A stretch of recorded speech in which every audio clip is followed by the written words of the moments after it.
Liris Chico, first time raw ni Donnie na maging sobrang open at unfiltered sa isang interview kaya hindi maiiwasang kabahan ng aktor. Ito nga ang mga revelasyong mula sa kanya. Nilinaw ang lahat ni Donnie na chismis lang ang mga lumabas tungkol kina Catherine, Maymay, Shovie at iba pa.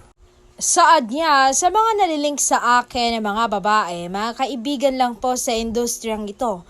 Wala na pong hihigit roon. Kung si Bel Mariano ang pag-uusapan natin, siya lang ang hindi ko itinuring na kaibigan dahil mas higit pa roon ang gusto ko.